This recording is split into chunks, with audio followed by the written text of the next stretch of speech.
हाय बी करा जरा काहीतरी. हाय हाय हाय गुहतो नाही आता मी करतो.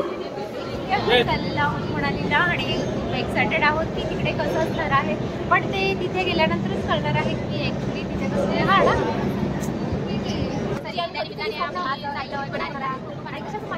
माझी जाऊ ही तर त्यांची ॲनिव्हर्सरी आहे आणि त्या ठिकाणी आम्ही मनालीचं प्लॅनिंग केलेलं आहे. तो मी खूप खुश आहे.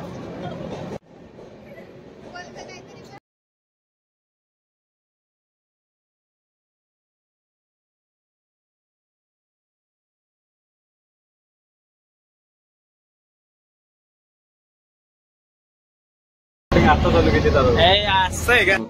स्माईल ना हस ना.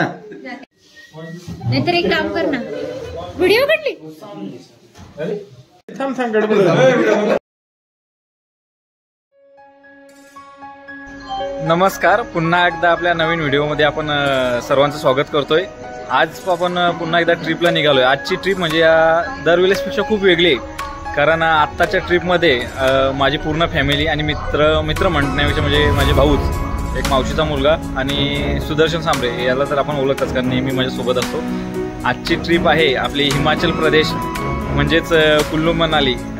अतिशय सुंदर ट्रिप होणार आहे. बघूया पुढचा प्रवास. आता सध्या आपण आहेत नाशिक रोडला आणि याच्यानंतर आपली अमृतसर एक्सप्रेस आहे. या एक्सप्रेसला आपण आता बसणार आहेत. 2:50ची ही ट्रेन नाशिक रोडपासून आहे आणि याच्यानंतर पुढचा प्रवास आपण बघूया आणि सर्वांसोबत तर ओळख करून देतोयच आपली.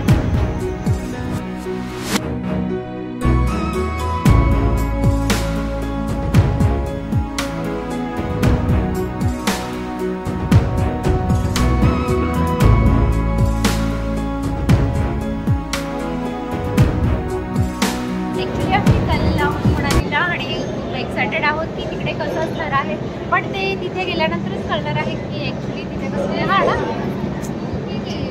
शेवटी तो दिवस उगवला. आज आमची ॲनिव्हर्सरी, त्या निमित्ताने आम्ही जायलोय मनालीला. आणि तसंच माझी बहीण म्हणजे माझी जाऊबाई ही तर त्यांची ॲनिव्हर्सरी आहे आणि त्या निमित्ताने आम्ही मनालीचं प्लॅनिंग केलेलं आहे. तो मी खूप खूप खुश आहे. I am so excited.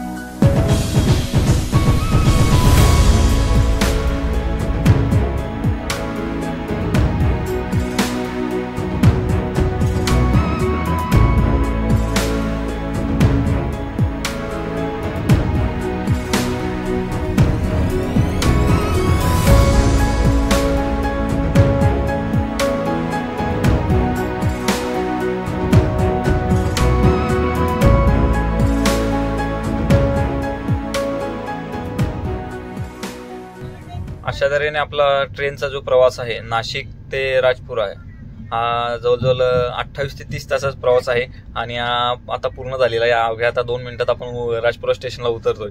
ते आपल्याला घ्यायला गाडी आलेली आहे. त्याच्यानंतर आपला कुल्लू आणि मनाली जो प्रवास आहे तो आता आपण बघूया. आणि या 2 दिवसामध्ये जवळजवळ 2 दिवस म्हणजे जवळजवळ 30 तासामध्ये अतिशय एन्जॉय केली आम्ही आणि आता व्हिडिओमध्ये बघालच तुम्ही पुढे.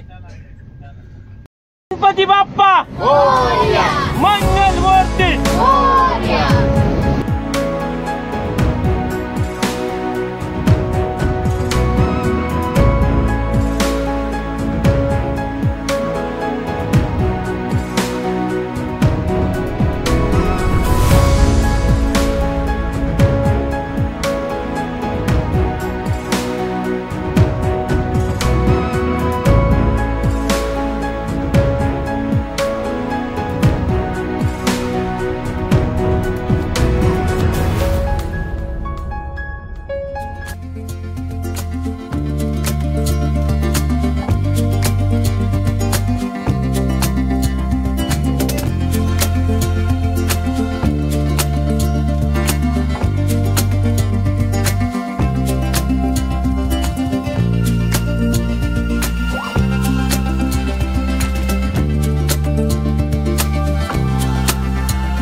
मनाली मधलं आपलं हे हॉटेल आहे आणि ह्या हॉटेलमध्ये आपण स्टे करणार आहे.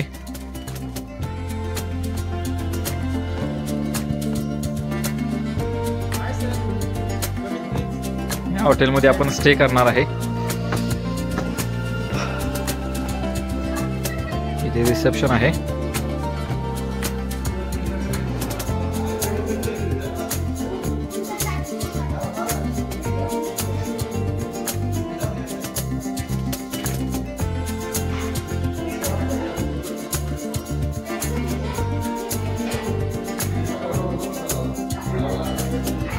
समोर गेलो तर इकडे कॅन्टीनची सुविधा आहे जेवणाची. यांचा इकडे फोटोशूट चालू आहे.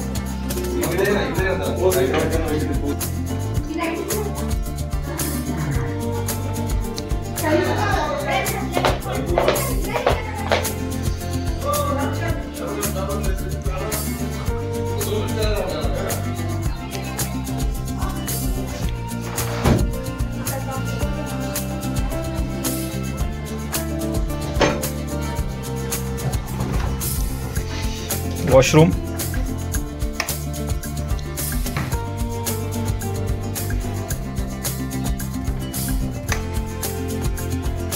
राजपूर स्टेशनला उतरल्यानंतर आपला प्रवास आता मनाली झाला. 8:30ला सकाळी आपण बसलेलो 4 व्हीलरमध्ये आपल्या टेम्पो ट्रॅव्हल्समध्ये आणि त्याच्यानंतर आता आपण आलेलो मनालीमध्ये आणि आता तर खूप थंडी आहे बघूया. आणि 8 ते 9 तास आम्हाला लागले मनालीला यायला टेम्पो ट्रॅव्हल्सने.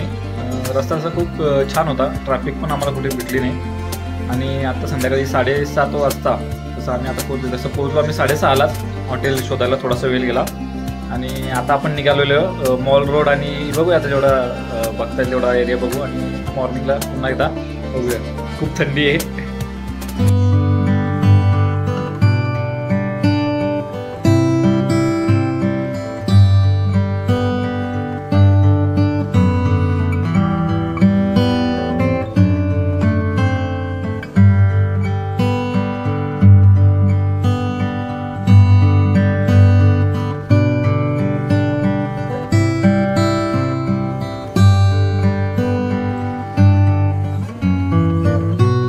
आपण आहेत आता प्रसिद्ध अशा मनालीच्या मॉल रोडला आणि मॉल रोडचं दृश्य संध्याकाळचं जे असतं ते अतिशय बघण्यासारखं असतं.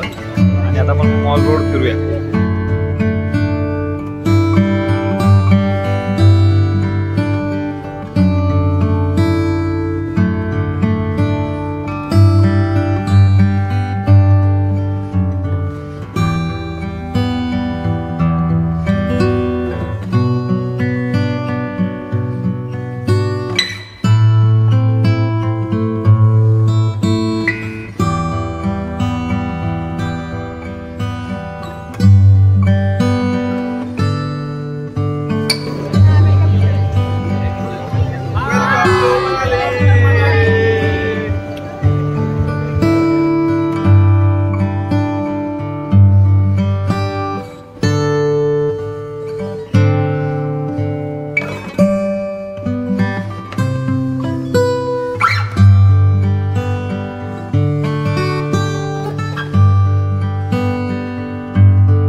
Good morning. आज आपला ट्रिपचा दुसरा दिवस आहे आणि आज आपले जे मनालीमधील जे स्पॉट आहेत लोकलचे, म्हणजेच आपले मेन मुख्य मनालीचं मुख्य जे मंदिर आहे म्हणजे हिडंबा देवी आणि त्याच्यानंतर वशिष्ठ टेम्पल वगैरे हे आता आपण बघणार आहेत.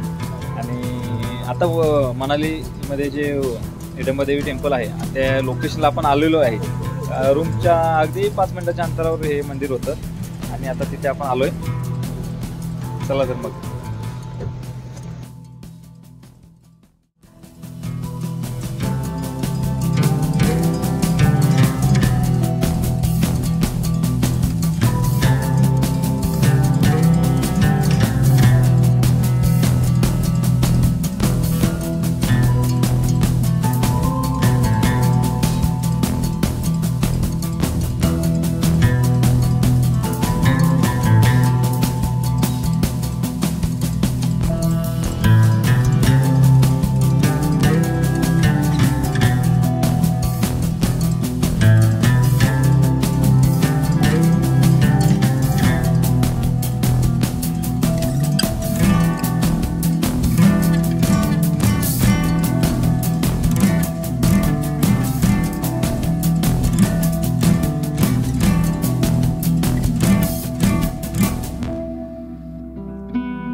आताच म्हटल्याप्रमाणे मनालीमधील जे मुख्य आकर्षण आहे तेच म्हणजे हिडंबा देवी टेम्पल आणि आता त्याच लोकेशनला आपण आहेत.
आपण निघालोय वशिष्ठ टेम्पलला आणि खालून यायचं असेल तर पर पर्सन हे 100 रुपये चार्ज घेतात.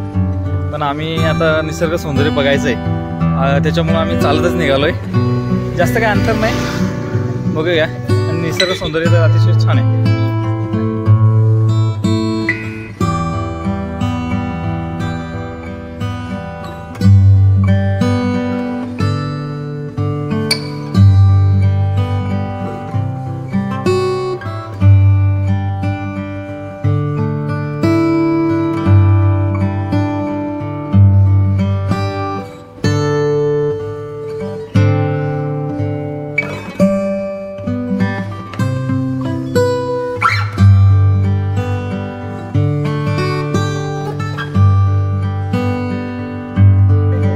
ते 25 मिनिटं आपण चालल्यानंतर आपण आलेलो आहे आता मनालीमधील जे मंदिर आहे वशिष्ठ मंदिर, या मंदिरावर आपण आलेलो आहे दर्शनासाठी.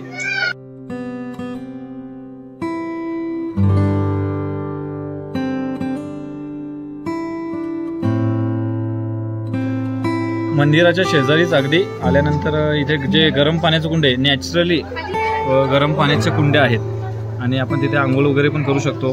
खूप जण आंघोळ करतात, हातपाय वगैरे धुतात आणि त्याच्यानंतर दर्शनाला जातात. नॅचरली अतिशय गरम पाण्याचे कुंडे आहेत आणि इथे आल्यानंतर खूप छान वाटतं. मंदिर बघा तर पूर्ण लाकडी काम आहे, सुंदर असं मंदिर आहे. अगदी 2च मिनिटात दर्शन झालं. वशिष्ठ ऋषींच्या शेजारीच अगदी मंदिर आहे, राम मंदिर. ते देखील सुंदर असं लाकडी काम आहे. मंदिर पण खूप छान आहे. मंदिराच्या परिसरात आजूबाजूला बघितलं तर पूर्ण जे डोंगर आहेत ते पूर्ण बर्फाचे डोंगर आहेत आणि आजूबाजूला परिसर देखील खूप सुंदर आहे.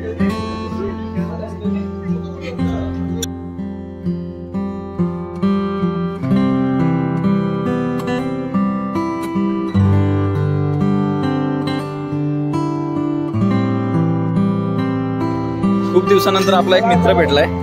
मित्र म्हणजे भावासारखा भावच आहे. आपली भेट इथे झालेली वाराणसीला, त्याच्यानंतर आज पुन्हा झाली. मुळात काल त्यांनीच मेसेज केलेला आपल्याला की येणार आहेत का, म्हणालेत असतात सध्या ते.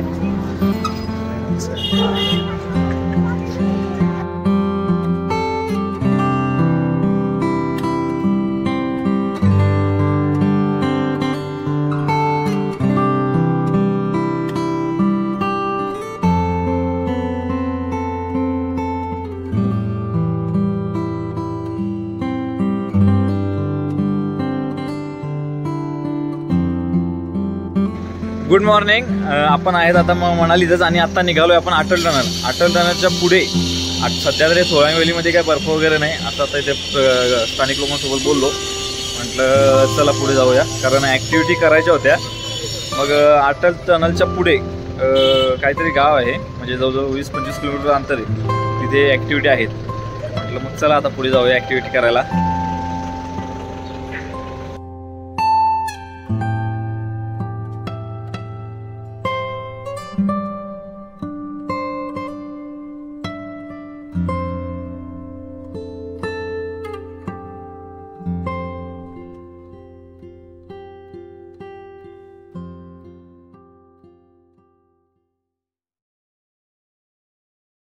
अर्धा तासाचा प्रवास केल्यानंतर आपण आता आहेत अटल टनलला. हा अटल टनल काही वर्षापूर्वी बनलेला आहे आणि याचं मनालीचं मुख्य आकर्षण म्हणून इथे खूप असे टुरिस्ट येतात आणि बर्फाचं प्रमाण बघाल तर खूप आहे आजूबाजूला आणि थंडीचं प्रमाण देखील खूप आहे.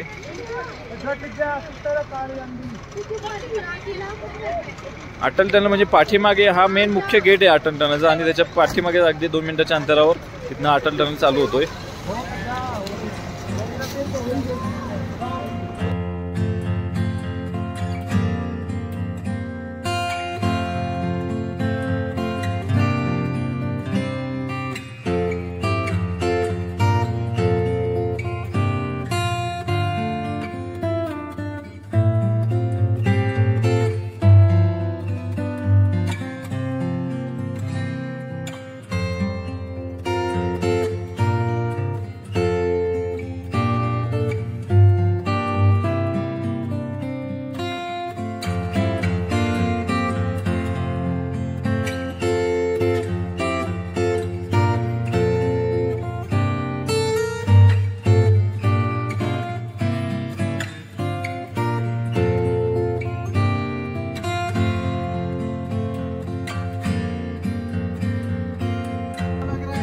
अटल टनल पास केल्यानंतर अगदी 7 ते 8 किलोमीटर अंतरावर शिशू हे गाव आहे आणि या गावामध्ये आता स्नो ॲक्टिव्हिटी आहेत. तिथे ॲक्टिव्हिटी करायला आलो आम्ही. त्याच्यामध्ये स्लायडिंग आणि स्नो स्लायडिंग आणि त्याच्यानंतर दुसरे 1-2 इव्हेंट आहेत, म्हणजे आपल्या ट्यूबवर जे स्लाईड करतात ते. त्याचे 1500 रुपये पर कपल त्यांनी घेतलेले आहेत आमच्याकडनं. सीझन वाईज ते रेट बदलत असतात त्यांचे. आणि हा बर्फामध्ये घालायचा जो ड्रेस आहे त्यांचा, म्हणजे आपल्या डांगरी टाईप, त्याचे 300 रुपये पर पर्सन असा रेट असतोय त्यांचा. पण आपण बार्गेनिंग कसं करतोय त्याच्यावर डिपेंड आहे. आमच्याकडनं त्यांनी कमी घेतलेत, तसे 250 रुपये घेतलेले आहेत. पुन्हा 50 वाढून घेतले, 300 घेतले. बघूया आता स्लायडिंगला. सध्या तर ॲक्टिव्हिटी काय बऱ्यापैकी बंदच आहेत, 1-2 ॲक्टिव्हिटी चालू आहेत फक्त. ॲक्टिव्हिटी फेब्रुवारी मार्च नंतरच जवळपास चालू होतात, मार्च नंतर.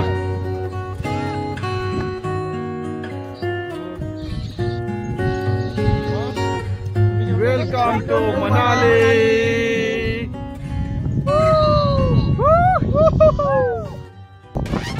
छत्रपती शिवाजी महाराज की.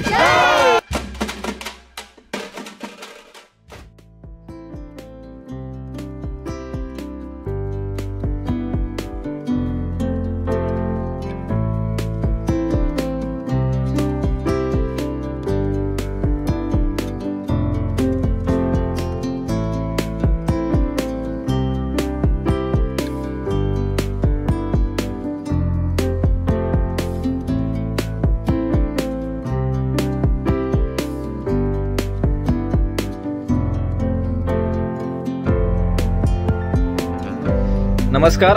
आता आपण अटल टनल पास केल्यानंतर मनालीला निघालो आणि त्याच्यानंतर आता चहा घ्यायला थांबलो. 3 दिवस आम्ही चहा पिला मनालीमध्ये, पण कुठेच चांगला मिला नहीं. 3 दिन चाय पिया हमने मगर किधर ही अच्छा नहीं मिला. मगर इधर रास्ते में हमारे भाई मिले, उधर चाय पीने के लिए रुके. आपका नाम बोलो भाई. प्रवीण कुमार हे शॉपचे ओनर आहेत आणि यांच्याकडे आपण चाय प्यायला थांबलो. सुंदर असा चहा दिला, जे जवळजवळ 3 दिवसामध्ये जो आम्हाला मिळाला नाही, तो आता यांच्याकडे चहा मिळाला. खूप छान चहा मिळाला. आपका लोकेशन इधर मनाली अटल टनल जाते समय वो रास्ता मिलता है, उधर जीप लाइन वगैरह है, पंचाल उधर है. कभी भी आपने उधर के बंदे आते इधर, तो इधर 2 मिनट जरूर रुकना. अपने भाई को भी थोड़ा हेल्प हो जाएगा.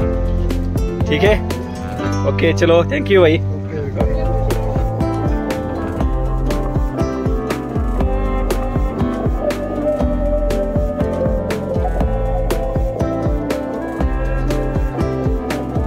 Good morning. आता आपण आहेत मनालीमध्ये आणि आज आपला ट्रिपचा आहे 4था दिवस. आज आपण निघणार आहे कसोल, मणिकरण वगैरे हा स्पॉट येते बघणार आहे. तिकडे मंदिर वगैरे आहेत आणि गरम पाण्याचे कुंड वगैरे आहेत, असे काही स्पॉट आहेत ते आज आपण कव्हर करणार आहेत. आणि आज म्हणजे आमचं नशीब चांगलं की 2 दिवस पाऊस नव्हता आणि आज खूप पाऊस चालू झाला मनालीमध्ये. दृश्य तर खूप छान आहे. हो ना सिद्धेश, इकडे या. आमचं नशीब चांगलं आणि आता पाऊस सुरू झालाय आणि आता स्नोफॉल पण सुरू झालाय. सगळ्यांना खूप मजा वाटते, कारण सर्वांची इच्छा असते मनालीमध्ये आल्यानंतर स्नोफॉल एन्जॉय करायची. फक्त इच्छा असते, पण आल्यानंतर जेव्हा थंडी असते तो स्नोफॉल वगैरे कोण एन्जॉय करत नाही जास्त. आता पण स्नोफॉल झालेला आहे.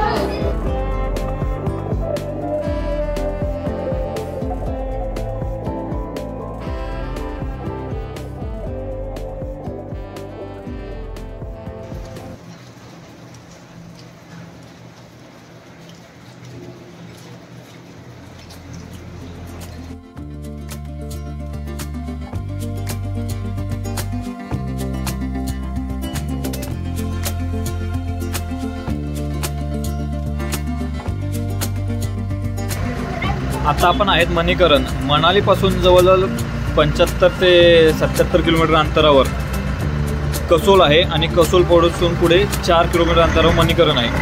कसोल या ठिकाणी जर आपण गेलो तर तिथे काही गोष्टी ॲडव्हेंचर आहेत, आपण ॲडव्हेंचर करायला मिळतात. राफ्टिंग किंवा इतर ज्या वॉटर ॲक्टिव्हिटी आहेत त्या करायला मिळतात. आणि त्याच्यानंतर मग तिथे आपण कॅम्पिंग वगैरे कसोलला करू शकतो. आणि कसोलपासून पुढे 4 किलोमीटर आलो की त्याच्यानंतर मणिकरण आहे आणि इथे गुरुद्वारा वगैरे आहे. गुरुद्वारामध्ये आपण दर्शन वगैरे घेऊ शकतो आणि राम मंदिर आहे. त्याच्यानंतर गरम पाण्याचे कुंड वगैरे आहेत, त्याच्यामध्ये आपण आंघोळ वगैरे पण करू शकतो. अजून वातावरण बघितलं आणखीन आपण इकडनं तर खूप छान आहे. बर्फ वगैरे समोर आहेच आणि वातावरण तर थंड आहेच. हिमाचल असल्यामुळं मग काही प्रश्नच येत नाही.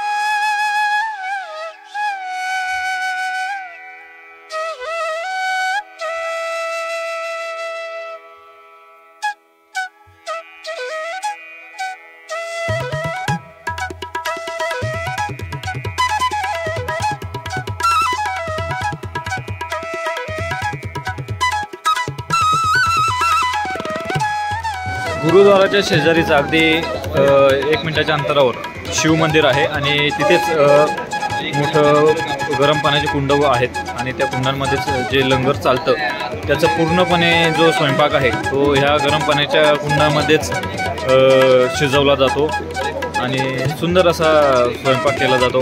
लंगर असे चालतात तिथे.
सकाळी मनालीमधनं आपण जवळपास 10-10:30ला निघालो आणि आता आपण आहेत चंदीगडला. आपला परतीचा प्रवास सुरू झालेला आहे. आत्ता संध्याकाळचे वाजलेले 4:30 म्हणजेच 4:30 आणि आता पुढे चंदीगडपासून जवळपास 250 किलोमीटर प्रवास हा दिल्लीचा आहे आणि दिल्लीपासून आपली दिल्ली ते नाशिक रोड अशी ट्रेन आहे. त्याच्यानंतर मग आपण नाशिक रोडला उतरल्यानंतर मग पुढचा प्रवास असा आपला होणार आहे. आत्तापर्यंतचा जो प्रवास आहे या माझ्या पाठीमागे जी टेम्पो ट्रॅव्हल्स आहे त्याच्यामध्ये झालेला आहे. पूर्ण मनालीमध्ये पण हीच गाडी आपल्याला पूर्ण फिरायला होती आणि तिथले जे ड्रायव्हर आहेत हरजित सिंग म्हणून हे पण प्रॉपर चंदीगडचे आहेत. त्यांनी आम्हाला खूप सहकार्य केलं आणि म्हणजे पूर्ण मनालीमध्ये फिरायला कुठेच त्यांनी त्रास दिला नाही. प्रत्येक ठिकाणी आपल्याला सहकार्य केलं त्यांनी आणि त्याच्यानंतर आता आम्हाला त्यांनी इथं ड्रॉप केलं आणि याच्यानंतर पुन्हा आम्हाला इथनं दिल्लीपर्यंत जायला दुसऱ्या 4 व्हीलर 2 आहेत कारण या गाडीला दुसरं काहीतरी भाडं असल्यामुळं मग आपल्याला तिकडनं दुसऱ्या गाडीने प्रवास करायचा आहे.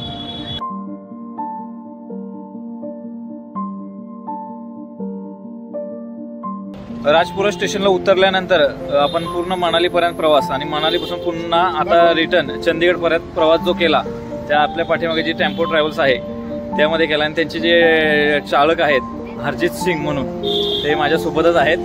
त्यांनी आपल्याला खूप छान सर्व्हिस दिली आणि आत्तापर्यंतचा जो पूर्ण प्रवास आहे त्याच्यामध्ये आता कुठेच असं जाणून दिलं नाही की आमच्या व्यतिरिक्त दुसरा कोण व्यक्ती आमच्या भावासारखेच एकदम सोबत आम्हाला पूर्णपणे त्यांनी सहकार्य केलं आणि प्रत्येक गोष्टीत आम्हाला लोकेशन दाखवण्यापासून जर सर्व गोष्टी त्यांनी खूप छान सर्व्हिस दिली. नेक्स्ट टाइम जर आपल्या कोणाकडलं यायचं असेल तर नक्की तुम्ही त्यांच्यासोबत संपर्क साधा.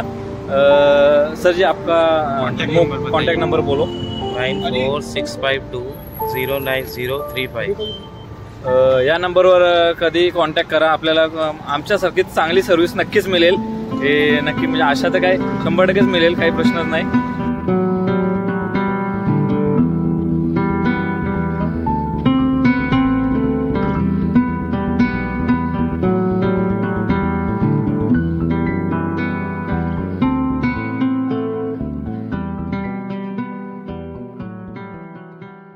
अशा प्रकारे मनाली टू नाशिक हा सुखरूप प्रवास सगळ्यांचा झालेला आहे ट्रेनने आणि आम्ही आता पोहोचलेलो आहे. आमच्या घरी पोहोचतो एक 10-15 मिनिटात. प्रवासाबद्दल काय बोलाल नाशिक टू मनाली रिटर्न? खूप काही बोलण्यासारखं आहे पण आता काही बोलण्याची हिंमतच आमच्यात राहिलेली नाहीये. सध्या जाऊन झोपायची इच्छा आहे. ओके. प्रवासाबद्दल प्रवासात खूप चांगल्या प्रकारचा अनुभव आला. मनाली बद्दल काय बोलाल? मनाली तर बेस्ट सफर आहे एकदम.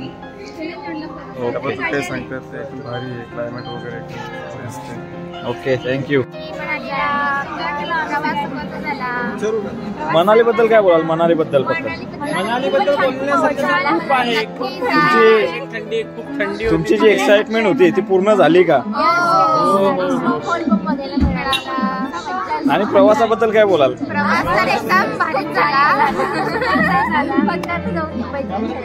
Okay, thank you. Bye bye. Manali बद्दल अनुभव काय तुम्हाला? वातावरण एकदम थंडगार व्यवस्थित होतं आणि आम्हाला वातावरणाबद्दल सांगायचं झालं तर खूप थंडी होती, व्यवस्थित स्नोफॉल वगैरे आम्हाला भेटला. बद्दल काय बोलाल? मनालीला मला 4 वर्षापासून मी प्लॅनिंग करत होती. फायनली यांच्यामुळे माझं हे स्वप्न कंप्लीट झालं. Thank you all of you. आणि तिथे जाऊन मला जे स्नोफॉल बघायचं होतं गाईड ते बघू शकतो. या पूर्ण टीम बरोबर पुन्हा एकदा जायची इच्छा आहे का दुसऱ्या ठिकाणी? नक्कीच प्लॅनिंग करूया नेक्स्ट टाइम. आणि प्रवासाबद्दल काय बोलाल? प्रवास पण चांगला झाला. बरेच उतार आले त्याच्यामध्ये चढ उतर, पण ओके होते. फायनली आम्ही घरी पोहोचलो. Okay, thank you. मनालीला थंडी होती का? नाही, थंडी नव्हती.